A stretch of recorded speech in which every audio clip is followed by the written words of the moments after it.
Live long and... Alright, okay, you know the drill. You know the drill. But there are those quotes in Star Trek that we tend to live by. The ones that we can mold ourselves around. The ones that, quite frankly, help us to be better people. Without too much preamble, let's get right into it. I'm Sean Ferry for TrekCulture, and here are 10 Star Trek quotes that made us Trekkies.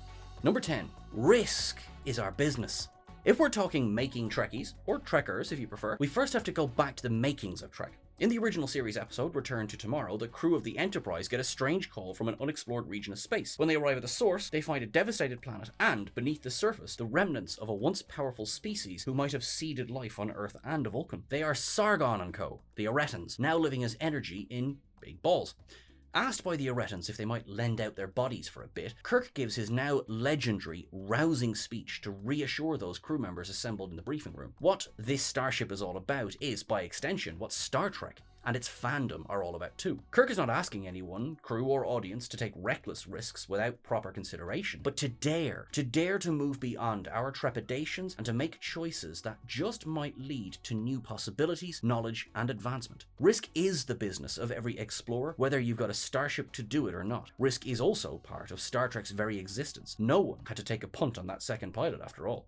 Number 9. Live long and prosper. Everyone knows and can celebrate the wonderfully ubiquitous live long and prosper, all the while practicing the dexterity-defying hand gesture that goes with it. Trekkies around the world are united by 4 letters alone, LLAP. What a Star Trek fan will also know is that there exists a less familiar but equally quotable counterpart to the Vulcan greeting, peace and long life. There are parts of the internet that suggests that peace and long life was first said in Amok time, but this is not true. Only live long and prosper, and variation on, is given in that episode by Spock and T'Pau. The first time peace and long life was said on screen was, in fact, not by a Vulcan at all, but a human, Dr. Miranda Jones, played by Diana Muldaur. The Doctor says the line to Spock as a form of goodbye on the transporter pad at the end of Is There in Truth No Beauty? And he then replies, live long and prosper. Of course, what also makes the Trekkie a Trekkie is not just knowing those Vulcan sayings in Federation standard, but being able to give your best live long and prosper in the Vulcan language. That, transliterated and transcribed, is, naturally, Diftor Hech Smuzma, first heard in Star Trek, the motion picture. Number 8. Technobabble.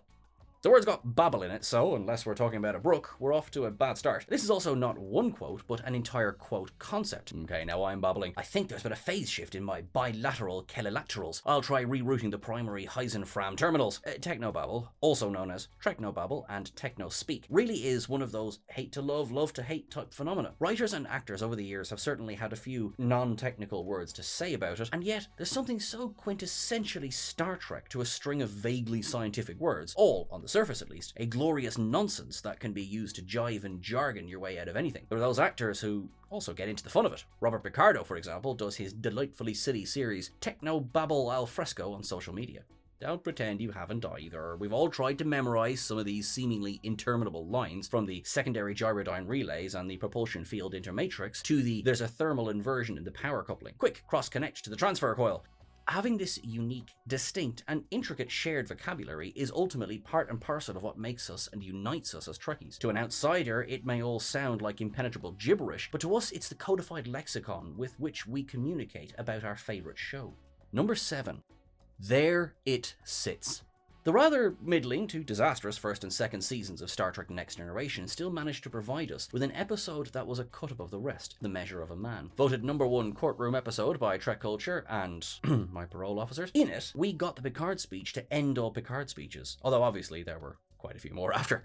See, children? Shakespeare is useful after all. Way back before Bruce Maddox was hitting up the clubs and being murdered, he was hopping aboard the Enterprise D looking for an android to disassemble.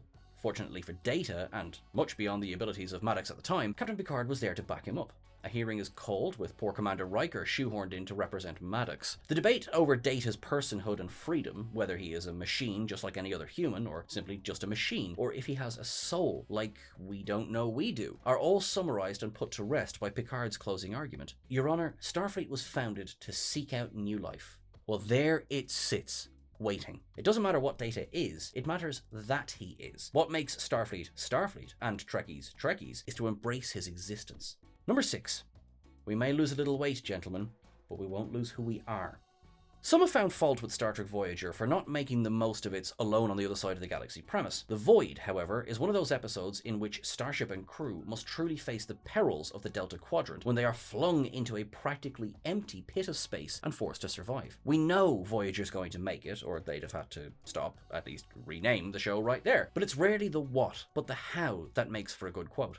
Janeway's resolute approach, that some principles are worth dying for, especially those of the Federation, and especially if the alternative means theft and murder, provides the moral core of the Void. We won't lose who we are, is a powerful way of saying that for Janeway, the ends will never justify the means. If we contrast this with episodes of Star Trek Enterprise that aired hardly 3 years later, but post 9/11, the difference is striking. Captain Archer's actions in The Expanse were highly divisive at the time and suggested a moral ambiguity the Void had avoided. Captain Archer would say that, I can't try to save humanity without holding on to what makes me human, but he'd already broken that adage in Anomaly and would do so again in Damage. Neither captain has a monopoly on the truth, however. As Trekkies we must, as F. Scott Fitzgerald would say, hold the two opposing ideas in the mind at the same time and still retain the ability to function. Number 5. I would like the ship to go. Now. Warp commands are all the rage. They are one way to leave a legacy, after all. We were teased with newly appointed Captain 7 of 9's phrase for going forward and for posterity in The Last Generation, and in The Broken Circle, Spock gave us his hilarious take on the thing that everyone in the chair has. I would like the ship to go now. It had all the required information, but it was certainly less laconic than what is undoubtedly the most well-known and best-loved warp catchphrase there has ever been, Captain Picard's engage. All of us Trekkies of a certain age have uttered those 2 syllables 1,000 times, probably whilst playing captain and maybe even whilst pretending our house was a starship, throwing in the equally iconic "make it so" for good measure. No? Just me and Jack? Oh, okay, alright. Also, a fun fact, it was Captain Pike who first used engage as time warp for a command in the cage. Star Trek quotes don't always have to be pithy or cosmos-shatteringly profound. They are often just a lot of fun, and a fine sense of that also makes for a good Trekkie. Nevertheless, a warp command can still be packed full of feeling. Captain Janeway's set a course for home certainly stirred emotion, especially the last time it was said. Number 4. Never tell the same lie twice. You might be wondering why this quote, of all quotes, makes it to this list. Well, first of all, it's Garak, and if he hasn't made you a diehard Trekkie, then there's little else that will. Second, in a contradiction that we should all be able to cope with, the opposing morality of Deep Space Nine's crafty Taylor is exactly what Star Trek is all about, and it made us all fall fanly in love with the character. What the writers and producers of Star Trek Deep Space Nine realized brilliantly is that you can't have a paradise without someone looking in. The thing about the observer effect is that it changes the system under observation. This was the role of Garak. By challenging the members of Starfleet and the Federation in even their most basic assumptions, there couldn't possibly be another meaning to The Boy Who Cried Wolf, could there? He disrupted the entire tale of morality they, or rather we, like to tell ourselves. Never tell the same lie twice. It doesn't make us Trekkies because we follow it as advice, but because we use it as intended. To question, critically, the systems and structures around us, to seek out and embrace different perspectives on life, and to trouble the status quo. Garak was always telling the truth by pointing out the lies. Number 3. I'd bring an umbrella.